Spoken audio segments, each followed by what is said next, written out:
Bem-vindo ao Direito em Ação, seu programa genial e irreverente de direito.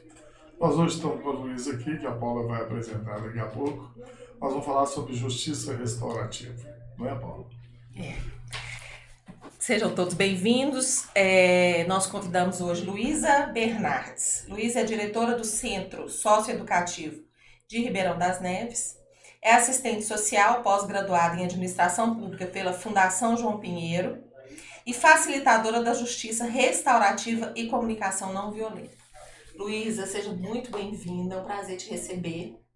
A gente fica assim, muito satisfeito quando a gente consegue trazer pessoas que realmente demonstram ter um sentimento próximo do que a gente quer mostrar, do que a gente quer dizer. E eu queria te falar isso, que é muito gratificante, porque às vezes dá aquela sensação de Dom Quixote, né, que a gente está brigando com os moinhos de vento, falando, né, e quando a gente sabe que tem pessoas que coadunam com o pensamento da gente, é muito valoroso. Seja bem-vinda de verdade.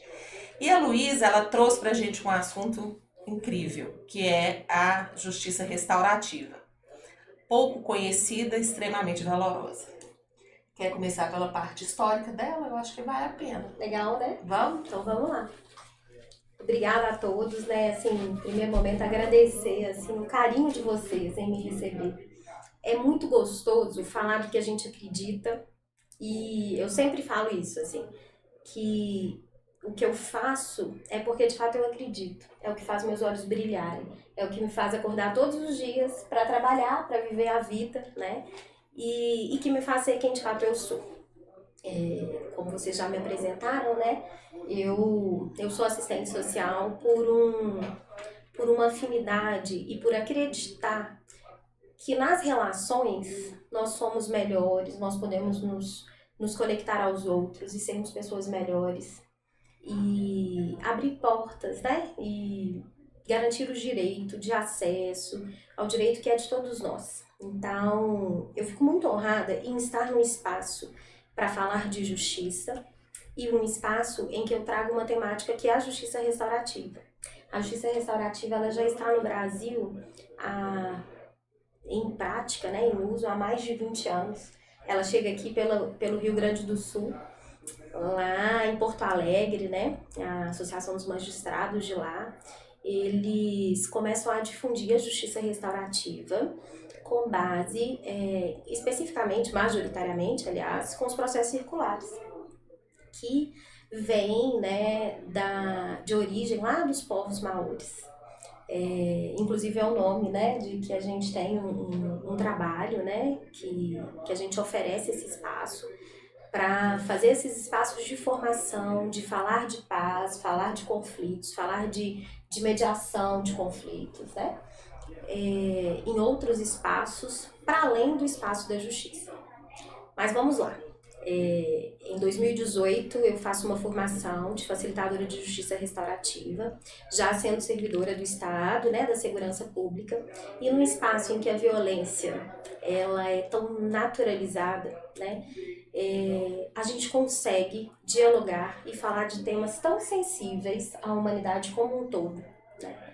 E aí eu começo a aplicar isso lá no universo do Estado, lá no universo da privação de liberdade. Você já trabalhava com as crianças e adolescentes na época? Já com adolescentes, né? Em cumprimento de medida socioeducativa de internação. E que tem várias questões em torno disso, né? A privação de liberdade do adolescente, ela tem um atravessamento assim, muito difícil, subjetivamente falando, que é não ter um prazo determinado, né? Eles não são sentenciados com prazo, então eles ficam em torno, aproximadamente, né? É previsto no estatuto que deve ser feita uma reavaliação em no máximo 6 meses, da medida, né? Então a gente tem que dar notícias para o juizado, né, na vara de execução infracional no máximo até 6 meses, e eles podem ficar até 3 anos em cumprimento de medida. Esse até, que na sociedade, no senso comum, parece algo assim, não vai dar, né? Que não é nada, que não tem... E na palavra, na voz deles, né? Ah, não dá nada, Dá dá nada nada pra não, mim, né? Esse não dá nada no universo da adolescência e de uma incerteza significa muito.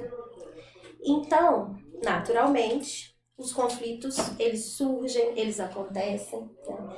E na unidade, como toda instituição, tem um regimento próprio, um regimento do Estado, e no regimento é previsto que, em caso de que haja alguma transgressão, é feito um processo disciplinar, prevendo punições, né? Assim como a justiça retributiva, assim como nós somos educados, né? Quando criança, quem de nós nunca ficou de castigo ou ganhou um tapinha? Porque na nossa época a gente ainda ganhava os tapinhas, né?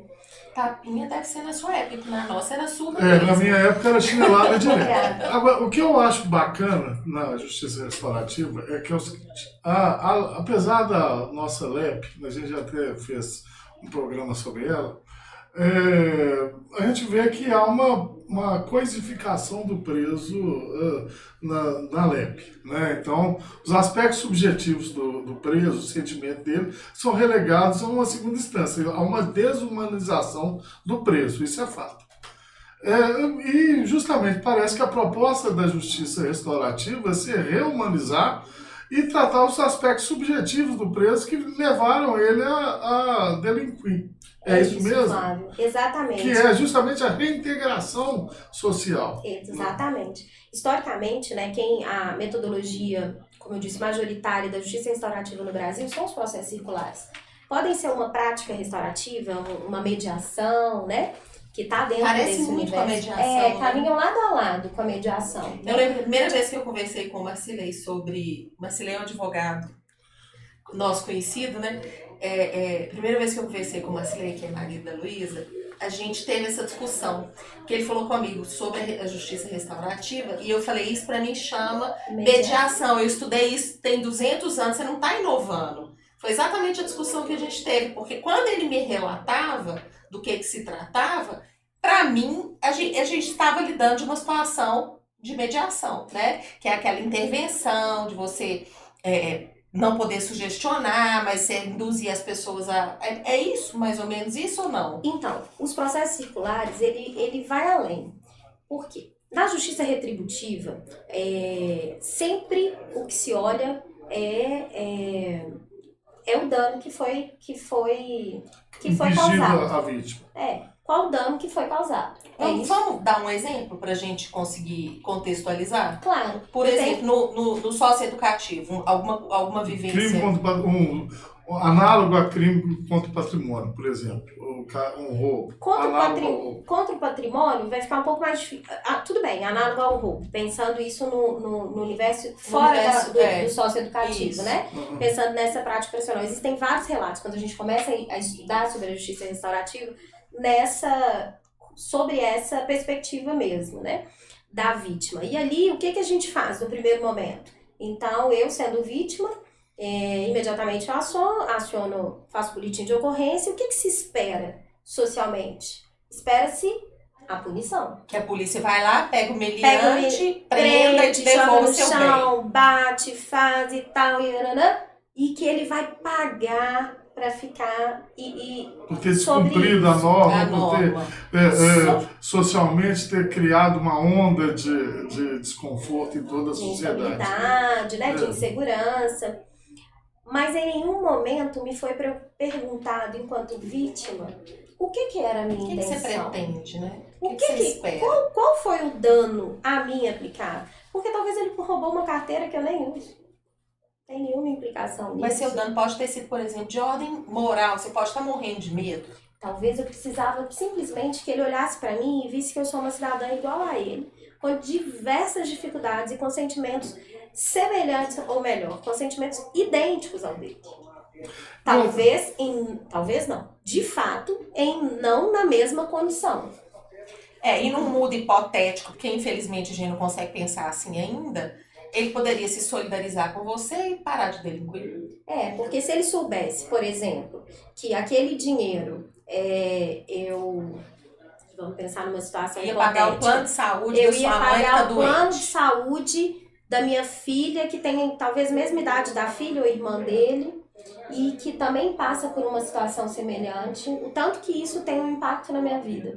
E não adianta a privação de liberdade, ou seja do maior, seja do adolescente, independente do que for, não atende à minha expectativa. Porque nada mais eu precisava de ser respeitada enquanto pessoa e eu precisava ter sido acolhida nisso. Mas não existe nenhuma preocupação com a vítima. E aí, o que a justiça restaurativa propõe? A justiça, um dos livros, né, um dos autores, até porque falar de justiça restaurativa, o conceito da justiça restaurativa, né, ela é regulamentada por uma resolução do Conselho Nacional de Justiça, de 2016, e aí ele fala assim, justiça restaurativa é um conjunto de métodos e técnicas, né? Então ele não tem uma definição única, exclusiva. Então uma dessas metodologias, uma dessas técnicas e um dos principais livros que a gente starta o pensamento de pensar de forma restaurativa e não apenas retributiva, é um livro do Hauser, que chama Trocando as Lentes. E aí ele começa a falar de olhar por um outro viés, né? E começar a pensar qual foi de fato o dano que eu preciso fazer para restaurar o dano daquela pessoa. Eu tenho um caso que é concreto e é real, de uma pessoa, né? Ela foi atropelada por um cara que estava embriagado e ficou comprometida, teve que fazer cirurgia na região do quadril, e foi uma cirurgia complexa, isso teve diversas implicações na vida dela. Obviamente, esse cara foi apreendido, teve todas as implicações legais previstas, perdeu o direito de dirigir, a carteira foi suspensa e tudo mais. Pagou pelo dano, enfim. E aí, um dia ela me disse assim, mas de que adianta tudo isso? Eu fui tratada como um cachorro. O dano para ela não era de ter machucado, porque ela entendeu aquilo como uma fatalidade. E que de fato foi. Houve uma implicação, houve uma negligência, né, da parte do condutor, enfim.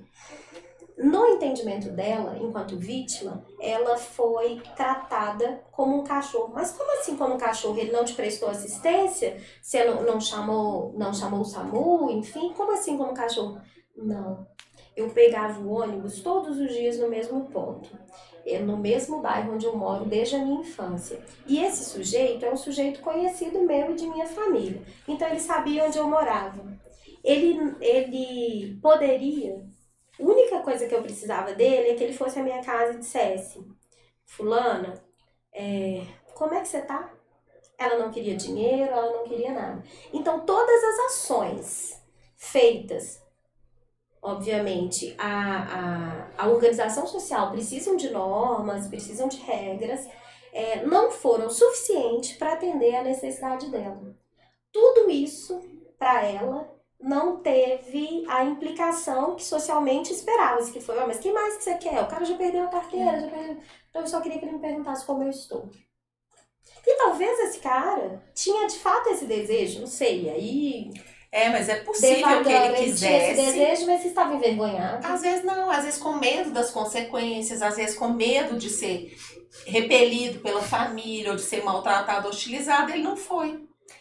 E um ponto muito importante que quando eu faço essa comparação, eu começo a dizer sobre a justiça retributiva e a justiça restaurativa, é que em nenhum momento pretende-se uma substituição ou nada do tipo.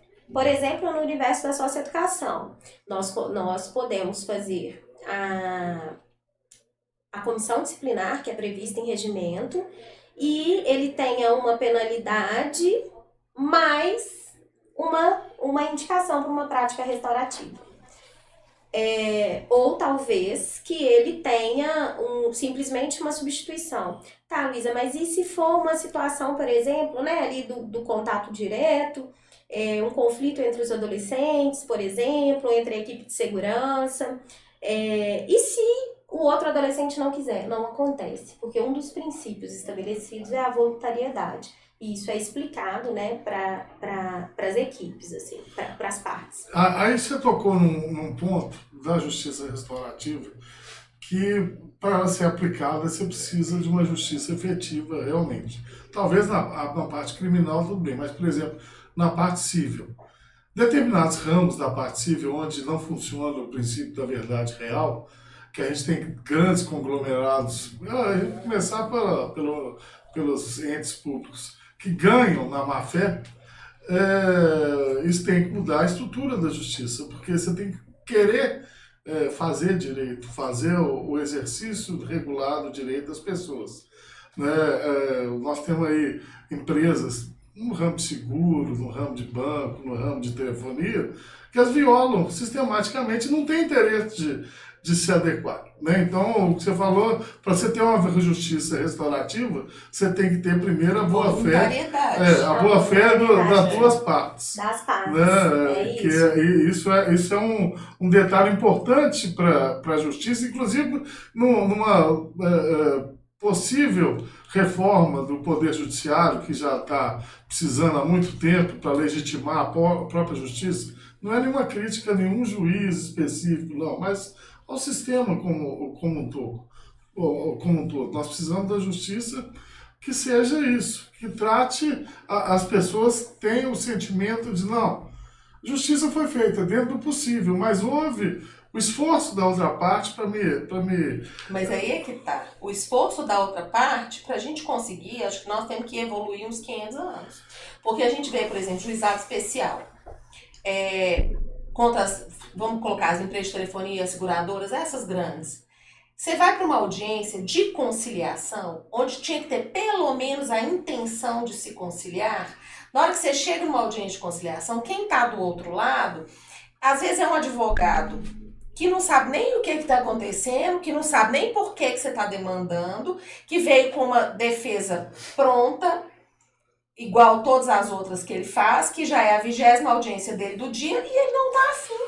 E ele não foi orientado para ter aquela empatia por você, ele não foi orientado a se dispor a te ouvir, nada disso. Então, como é que você vai aplicar? Mas isso é da estrutura, Paula. Por quê? É isso que eu tô falando. Por que, por exemplo, na área criminal não é levado em conta essa parte subjetiva da vítima? Não é, porque não interessa. É uma justiça de massa. É o seguinte, você entrou para o sistema, o que interessa é dar resposta em número. Não interessa, você veio de uma origem, aí vem falar que eu estou passando um plano, não você. Você veio de uma origem social onde o Estado sistematicamente descumpriu todas as políticas públicas que ele deveria descumprir para você, e você é considerado agressor. E eu sempre defendi isso, que o sistema...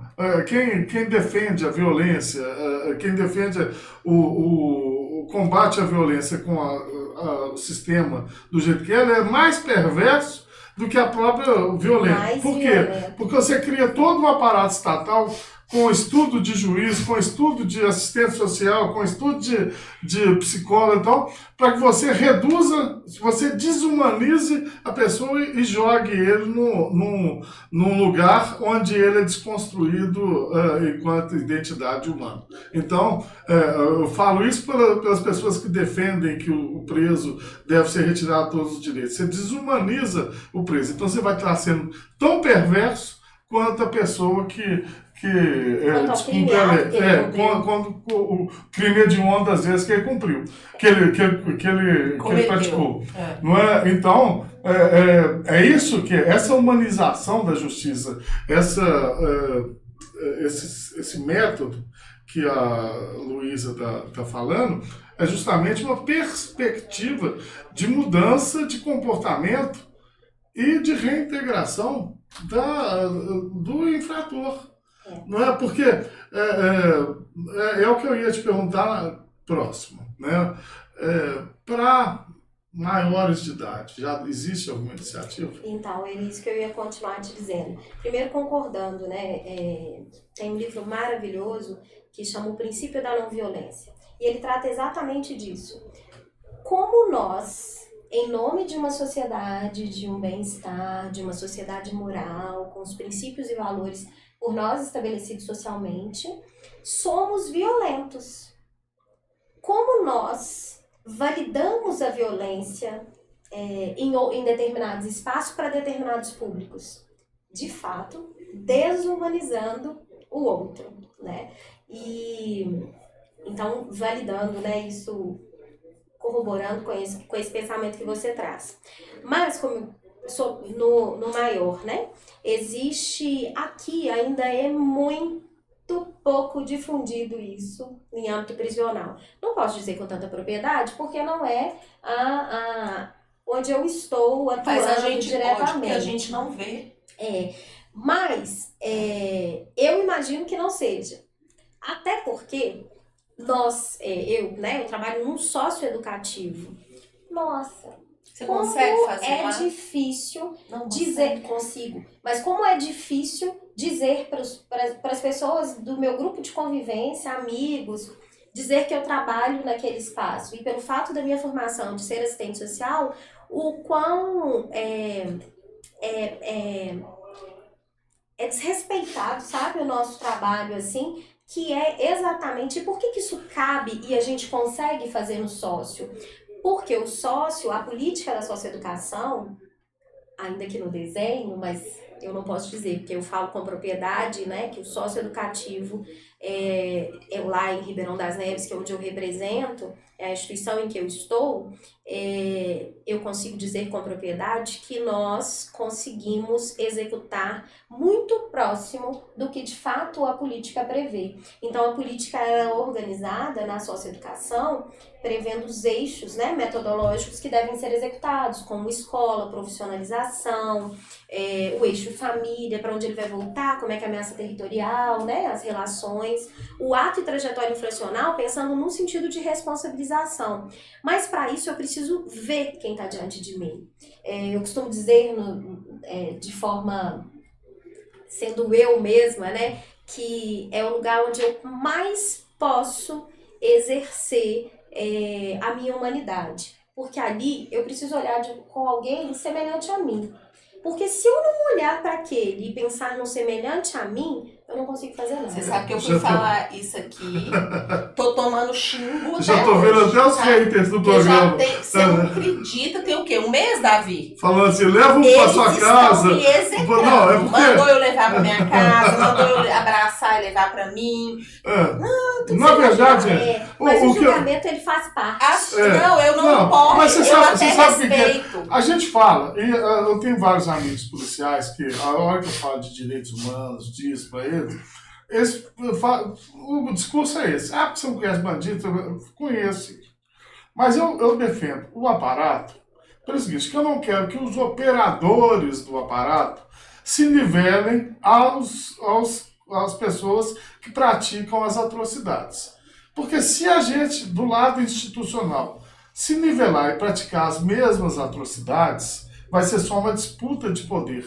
Eticamente e comportamentalmente, a gente não vai ter um padrão diferenciado. Tá entendendo? É lógico que... fala assim, mas e se fosse com minha filha? Não, beleza. Se fosse com minha filha, eu estaria como pai, eu não estaria como jurista. Mas e se meu filho que fosse o agressor? Tá entendendo? Então, vamos colocar como... Se eu fosse pai, tudo bem. Eu ia estar o sentimento de ódio de um pai de alguém que agrediu um filho meu. Sendo humano, do mesmo jeito. Mas eu não sendo pai, vou racionalmente falar, não, é um ser humano, vou enxergar disso e tal. Merece a reprimenda? Merece. Mas a reprimenda dentro daquilo que um Estado, institucionalidade vai dar. Não é você fazer o linchamento da pessoa. Senão a gente não para de gastar com o judiciário. Não, e o que a gente quando a gente faz isso, é o que eu volto lá naquele livro que eu cito, né? Do princípio da não violência. Porque, a gente acredita que a violência ela deve ser legitimada em determinados espaços, porque é um modo que eu entendo que a sociedade, de um modo geral, assim, né, entende que nós vamos fazer. Mas, ok, mas esse sujeito que vai ser violado, ainda que de forma legitimada, como se espera, não estou dizendo que acontece, mas como se espera, porque eu estou dizendo das críticas que eu recebo enquanto servidora, que estou ali exercendo o meu papel de acordo numa legislação. E você recebe críticas dos colegas de trabalho também? cotidianamente. Então, por exemplo, né, a unidade de Ribeirão das Neves, ela foi a primeira unidade que criou-se um núcleo de justiça socioeducativa, de práticas de justiça socioeducativa dentro de um centro socioeducativo. Então, lá nós temos uma organização do trabalho, isso é regulamentado por uma resolução interna na subsecretaria, então ele é submetido, né, todos os roteiros, porque o processo circular prevê roteiros, todos esses roteiros, eles são validados e a gente executa com os meninos em círculos de diálogo, porque não necessariamente na justiça restaurativa eu preciso só tratar o conflito. Ele pode ser um espaço para a gente falar, às vezes, de situações e de temas tão sutis, assim, e tão caros para a sociedade, né? Recentemente, eu, enquanto pessoa, né, enquanto profissional independente de ser servidora, facilitei um círculo de justiça restaurativa, um círculo de diálogo, um círculo de construção de paz, para tratar sobre um episódio de numa determinada instituição de educação, houve um episódio de racismo, e aí então a escola me convida, né, para facilitar um processo circular para a gente tratar sobre essa temática. E com adolescentes foi racismo também, entre alunos? entre os pares, entre os próprios alunos. E aí, quando uma das atividades que nós fizemos, né, nesse processo, para iniciar o processo, para eu dizer para eles como que a gente ia conduzir, porque é uma metodologia, então tem todo um roteiro que precisa ser construído. Então, a metodologia prevê alguns passos que precisam ser construídos. Então, para eu introduzir essa temática, porque era a primeira vez que eu chegava naquele grupo, eu falo, olha, hoje a gente vai falar sobre julgamento. E eu posso provar para todo mundo que a gente faz isso o tempo todo. Vocês chegaram aqui e ficaram imaginando como é que é esse espaço que está aqui, o que será que eles vão falar? Uns vieram com um caderno achando que era palestra, porque estava na escola. E aí eu falei, não, pode todo mundo guardar esses cadernos aí, porque eu não tenho nada para ensinar, eu tenho simplesmente pra gente fazer uma troca. E aí eu projeto algumas imagens e convido que eles se imaginem, se eles conhecessem essa pessoa, se você visse essa pessoa, onde você acha que ele trabalharia? E aí fomos construindo em torno disso para eles perceberem que eles também podem ser autores, sendo muitas das vezes terem sido vítimas, por exemplo, do racismo, que era a temática que a gente estava trabalhando. Mas, enfim, respondendo só a sua pergunta anterior, quando você fala sobre a prática disso no espaço prisional. Eu não tenho, eu desconheço, né, se já existe aqui, especificamente em Minas, ou se já existe no Brasil, enfim, eu não consigo responder desse lugar. Mas a metodologia dos processos circulares, ela foi sistematizada e organizada pela Kay Pranes.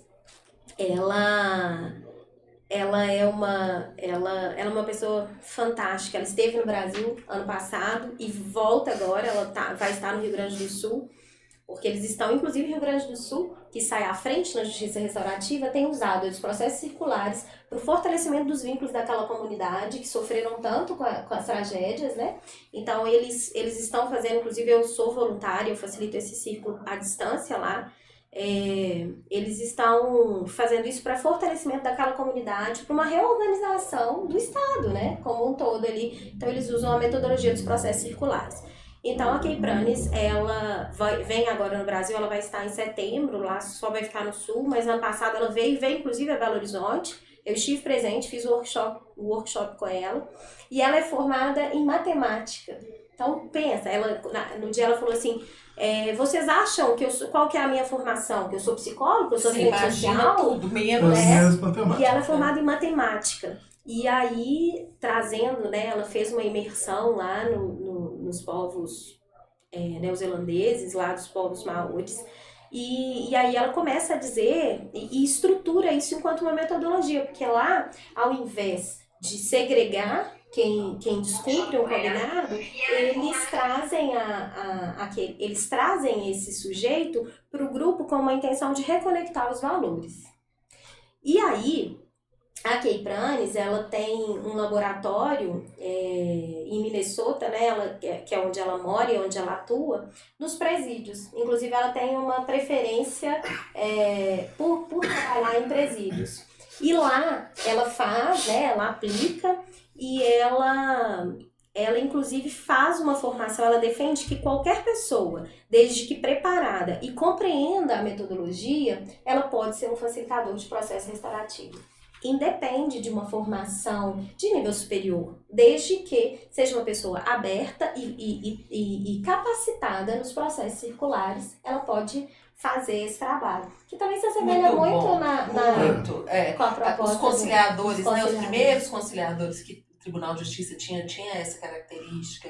Eram pessoas vindas das mais variadas profissões. Isso é incrível, porque eu acho que o profissional do direito, ele já vai Com a litigiosidade. Exatamente. E com um pré-julgamento, e ele aplica a lei sem querer. Né? Então é muito difícil que um profissional do direito haja numa situação dessa sem trazer o direito como bagagem. E você sendo de outra área, você tem outras bagagens de vida que são muito valiosas, né? Eu acredito. E aí ela faz uma capacitação e ela forma facilitadores dentro do próprio presídio. Queria te perguntar uma coisa, que teve um político famoso, eu não vou falar o nome de político, mas ele falou que se a gente não investir em escola, a gente vai ter que investir em presídio, né? Isso essa restauração, que na verdade passa por base de você reafirmar determinados valores sociais nas pessoas. Exatamente.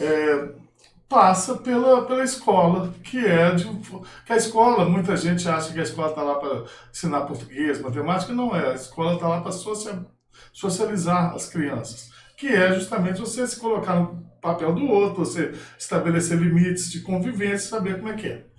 Nas escolas, hoje, existe alguma coisa, porque o que acontece? Essa cultura também vai mudando. Na minha época, os apelidos que eu tinha dos meus colegas eram Boquinha, Pezinho, o outro era Perneta, era tudo baseado no defeito.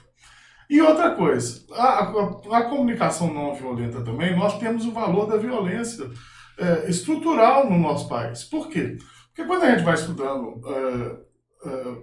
história, os grandes personagens históricos são os grandes conquistadores violentos, né? Os grandes militares. Então, Os mártires, né? Até a própria religião. Até da religião, os santos. A gente não estuda, durante o processo pedagógico, os grandes filósofos. O cara teve um pensamento assim. Filosofia você vai ter já na formação adulta, tá entendendo? Então você valoriza, tem um valor social muito mais o valor da conquista do que o valor de determinado pensamento. Como é que a gente pode abordar isso na escola? Já tem algum trabalho sobre isso? Se já faz isso? E, enfim, conta pra gente. Chegar na escola. Nós temos, porque falar sobre o delinquente, vamos colocar assim, que é um termo pesado, mas... Vamos falar do adolescente. Vamos falar antes do infrator. Se a gente tem como já resgatar antes, tá entendendo? Porque o adolescente infrator, ele já está num corte que a gente tem que resgatar.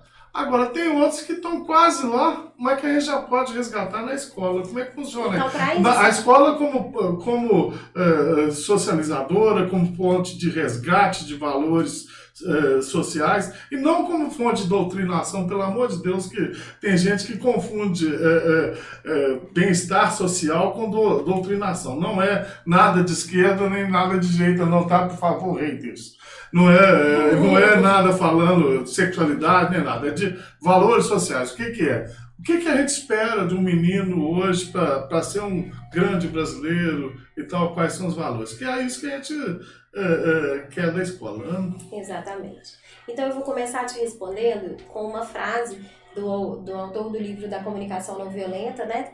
Que organiza isso enquanto metodologia, que foi o Marshall Rosenberg, que ele diz assim: por trás de toda necessidade não atendida, aliás, toda necessidade não atendida, todo ato violento é uma trágica manifestação de uma necessidade não atendida. Então pronto. Sem dúvida. Então pronto. É o que a gente faz, né? Quantas vezes alguém nos fecha no trânsito e como que a gente fica, né? Que vontade, não é? Então, e aí, a partir disso eu começo a te responder. Se eu começo a identificar, né, o Marshall enquanto autor desse livro, né, da metodologia da técnica, né, da comunicação não violenta, ele organiza isso e ele estabelece em 4 componentes da comunicação não violenta, que é observar a situação que está acontecendo sem julgamento, reconhecer quais são qual é o meu sentimento diante do que eu estou observando, qual é a minha necessidade que gerou esse sentimento, porque se eu tenho um sentimento, seja um sentimento favorável, então de uma necessidade atendida, ou de uma necessidade, um sentimento ruim de uma necessidade não atendida. E diante disso, feito isso, né, posto isso, compreendida essas etapas, eu elaboro um pedido. Então, é aquela coisa da que a gente diz assim, a grosso modo, você conta até 10? Se a gente contar até 10 e seguir esse processo, a gente respira, reflete e fala, não, peraí, eu tô com raiva porque isso aconteceu, então eu preciso dizer qual é a minha necessidade, para que o outro possa compreender o que eu preciso dizer, né? O que eu quero, qual que é a minha, se tá agradável ou não tá comigo. E por que a gente não faz isso? Porque quantos conflitos iam ser evitados se a gente conseguisse fazer isso? Porque a gente não foi preparado para isso. Porque a gente foi educado para agradar o outro. Porque a gente precisa atender a expectativa do outro. Porque o outro, dependendo do lugar que eu chego, se eu me apresentar como servidora pública da Sejusp, eu vou ter uma recepção. Se eu me apresentar como assistente social, que trabalha com menor que trabalha com um adolescente que está preso, né? Eu vou ter uma outra, vai ser uma outra forma, né? Então, e eu confesso que por vezes eu penso, como que eu devo me apresentar nesse grupo aqui? Quem que é esse grupo que está aqui, né? Por quê? Porque a gente é treinado para isso. Porque socialmente essas que são as normas de convivência que nos foi imposta.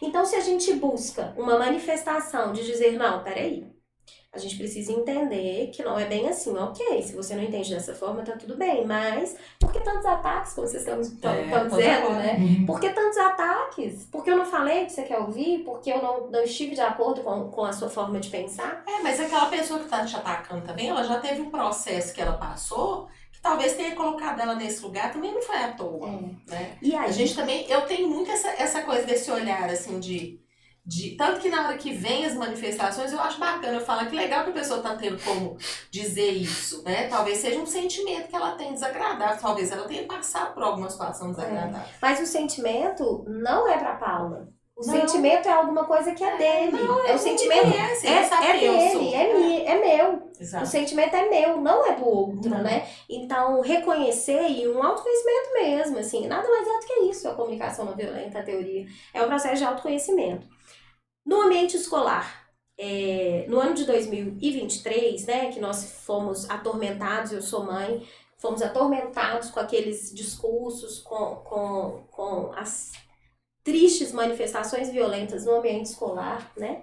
Primeiro a gente já começa a acompanhar isso com o processo do bullying, né? E depois, quando chega de fato a esses atos tão perversos mesmo, né? De violência naquele ambiente que, naquele tempo, e realmente que vivíamos muitas piadas, era um espaço agradável e gostoso de estar e seguro. E aí, diante disso, então, no ano passado, né, final de 2022, 2023, começa-se aqueles rumores. O que as instituições fizeram?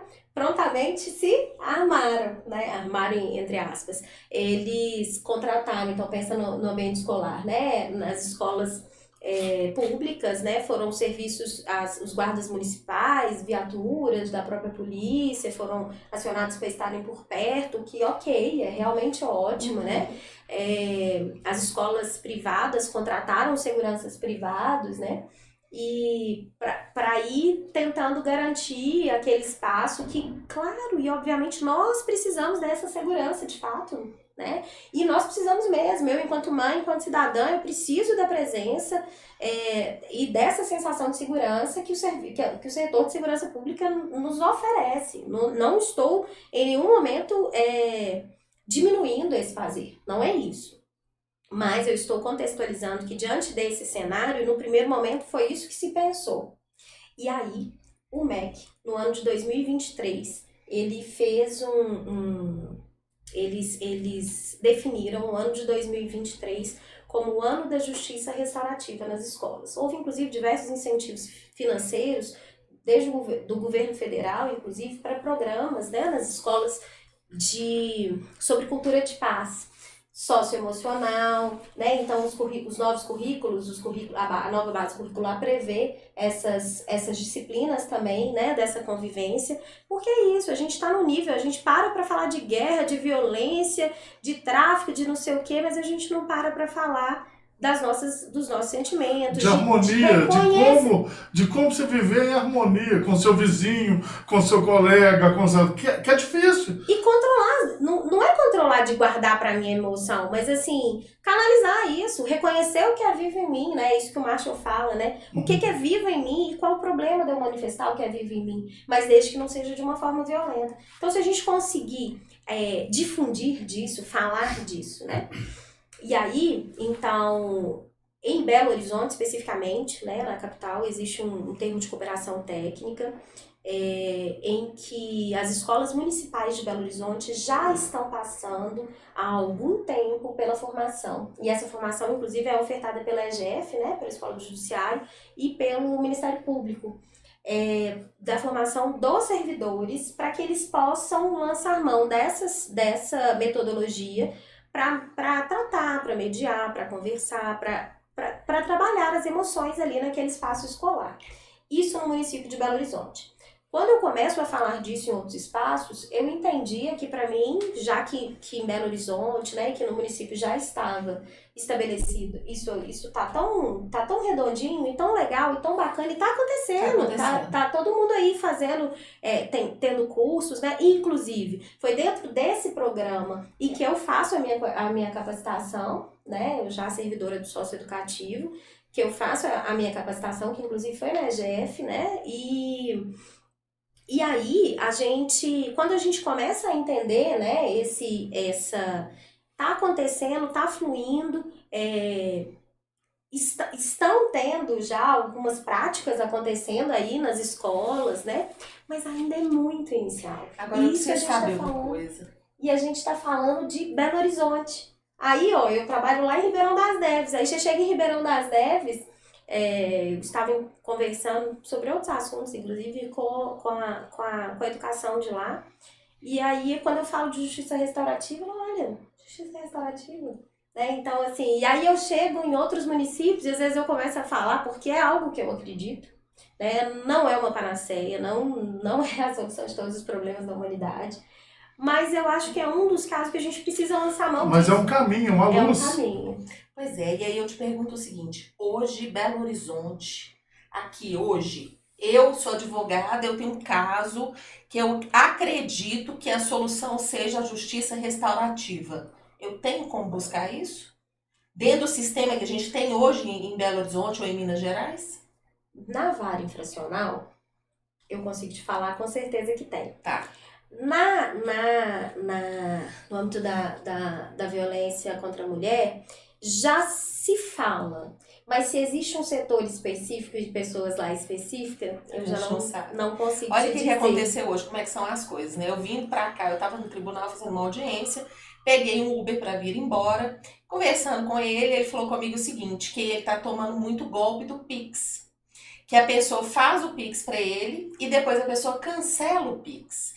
E que ele fica muito chateado com isso, porque ele é trabalhador, ele vive disso, a plataforma, né, o Uber, o 99, eles não têm como resolver esse problema, porque o Pix é a pessoa que cancela, e ele perguntando pra mim o que ele podia fazer.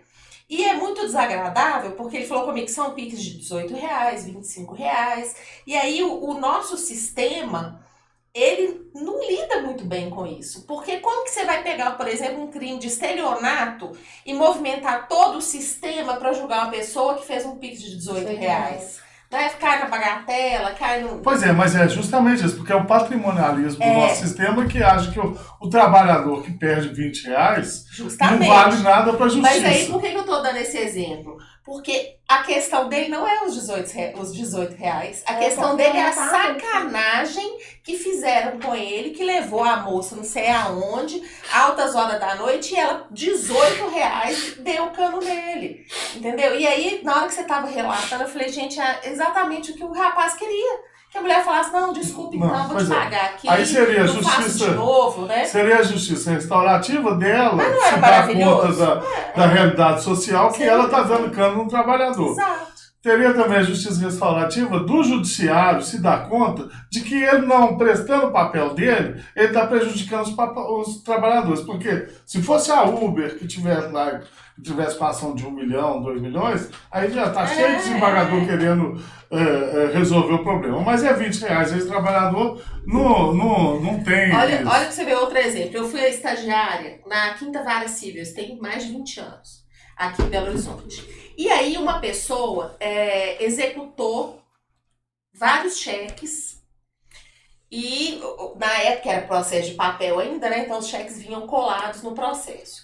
E aí eu fui ler aquilo, eu como estagiária eu fazia, né, as movimentações do processo, eu fui ler aquilo, era um pai de santo que tinha cobrado, acho que R$ 1.000, eram 10 cheques de 100, para fazer um determinado trabalho para o rapaz em relação a devolver seu amor, aquela coisa assim. Eu acredito assim, se a pessoa contrata um pai de santo para fazer isso, é porque ela acredita, né? Se ele pagou, deu os cheques predatados, é porque ele acredita que aquilo vai acontecer. Então, não estou falando da religião da pessoa. Mas aí, o que aconteceu? A benesse que o pai de santo prometeu não foi concedida. E o rapaz assustou os cheques. E ele executou esses cheques. E aí a gente tinha um conflito. Por quê? Os valores eram valores relativamente consideráveis na época. O rapaz estava indignado porque o sentimento que ele tinha era que o cara tinha judiado da fé dele, né? É uma questão também que eu acho que seria maravilhosa. Bota os dois sentados um na frente do outro e vamos discutir, então, a religiosidade deles, a fé de cada um, né? Por que isso, por que não aquilo, eu te vendi uma coisa, enfim, né? Quanto que isso me toca, né? Porque o sentimento era exatamente um sentimento de traição. Mas aí nós temos que mudar a estrutura da justiça. Por isso porque que eu falei que tem que evoluir. que é justamente, nós temos que evoluir pelo seguinte, nós temos que humanizar a justiça, porque hoje a justiça civil é só número de processo. O princípio da verdade formal. O que é? Interessa quem está mais bem preparado judicialmente e quem consegue esconder CNJ, melhor as provas. Ao mesmo tempo que o CNJ cria a possibilidade de utilizar a justiça restaurativa, ele cria metas que você tem que bater de julgar, por exemplo, a meta de julgar todos os processos de 2020 em 6 meses. Os juízes julgam aquilo a toque de caixa. É contraditório. Bom, nós já estamos chegando ao final do programa, então eu queria pedir para você para curtir, comentar. Se você não gostou, pode falar também que nós adoramos os haters, que a gente responde também, porque é a forma de você também se manifestar e a gente também repensar alguns valores e tal. Então, antes de passar as considerações finais para a Luísa, eu queria que ela falasse sobre esse atendimento na escola, se ela pode fazer palestras e outros, se o pessoal quiser. Os contatos dela vão estar nos comentários do vídeo aí. Então, quem quiser entrar em contato com mais explicações ou então pedir algum material ou então alguma ida, ela é servidora pública, pode ir em outros órgãos para fazer palestra e tal, ou enfim, só combinar com ela e tal que ela vai. Eu acho um grande negócio, um grande lance, assim, um caminho a ser seguido, a humanização do processo. Tá? Nós não vamos ter um sentimento de justiça social se o pessoal não acreditar na justiça como forma de resolução dos conflitos. Né? Que a resolução do conflito é tanto o conflito objetivo quanto o conflito subjetivo. Eu não sei falar bonito igual ela falou do negócio lá, mas eu aprendi o seguinte: que todo conflito objetivo é a manifestação de um conflito subjetivo mal Exatamente. resolvido, né? Eu sei assim que é do direito. E nós, advogados, fomos criados para o conflito. Nós não fomos criados para resolver os conflitos. A estrutura do judiciário brasileiro é do advogado que cria conflitos. Mas serve para nós também. Mas nós temos que mudar essa cultura também, inclusive no sentido de remuneração dos advogados também. Porque o advogado, hoje, o que existe é o seguinte: o advogado que resolve conflito ganha menos do que o advogado que cria mais conflito. E o advogado que não é beligerante não é bem visto. Não é bem visto, tá entendendo? Então, mas aí passa justamente pela maturidade da escola. A socialização da pessoa é ver, eu preciso de alguém para me ajudar a resolver meus conflitos. Eu não preciso de alguém para me gerar um conflito que eu vou viver 20 anos com um conflito que eu não vou nem resolver meu conflito subjetivo. Não é isso, Paulo? É isso. Bom, eu só complementando isso que o Flávio falou, eu acho que serve de reflexão para nós advogados também, porque nós já temos essa predisposição para entrar no litígio com ânimo de agressividade, de hostilidade, né? A gente já parte do pressuposto que se a gente está ali é porque a gente tem que brigar, não necessariamente às vezes você consegue resolver tudo numa conversa, né? Eu acho que a gente tem que fazer essa reflexão porque as coisas vão evoluindo. E se as coisas estão evoluindo, a gente tem que evoluir junto, porque realmente não cabe mais no Brasil de hoje essa hostilidade, essa agressividade, a violência só aumentando. Realmente a gente precisa dessa reflexão, né?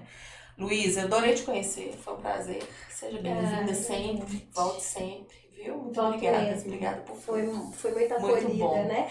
E assim, completando o que vocês estão trazendo, né? Sim, eu acredito que precisa-se de diversas mudanças e também no judiciário, mas eu acho que a justiça restaurativa ela ainda é capaz de ir um pouco além. Né, e de pensar que a humanidade carece disso, gente. A gente está vivendo situações assim, quem pensava que o Brasil um dia a gente ia passar, não vou nem falar de Brasil, eu vou falar daqui, da nossa realidade, Minas, que é todo mundo ali, a gente ia passar por violência em ambiente escolar, né? Então, assim, é coisa de filme, né? De falar, não, aconteceu, e tá chegando, e tá cada vez mais próximo da gente essas violências, assim. E fora o quão isso dói em cada um de nós, assim, na nossa vida diária, assim, passar por tudo isso, né? Dizer que eu fico muito grata de estar aqui, né? De estar eu vou falar, eu não me sinto invasora, porque eu me sinto muito acolhida aqui, mas de estar nesse espaço, né, de falar de justiça, mesmo não sendo advogada, né, e estar aqui dizendo sobre esse aspecto, assim, de um convite a conhecer mesmo, a aprofundar, tem muita coisa acontecendo em torno disso, né, a gente manifesta, né, alguns casos de forma... E aí dizendo dessa realidade lá no sócio, em que a gente tem alguns casos mais complexos, assim, familiares, por exemplo, envolvendo guarda, alguma coisa do tipo, a gente faz o processo circular, seguindo toda a metodologia que é proposta, com todos os registros necessários, e ao final, ser um círculo conflitivo, né, a gente estabelece um acordo, reduz isso a termo, e a gente manifesta nos processos ali na vara da execução, com base nisso, né, então dizer que é uma realidade, é possível, né, de ser lançado mão, né, desse mecanismo para se fazer.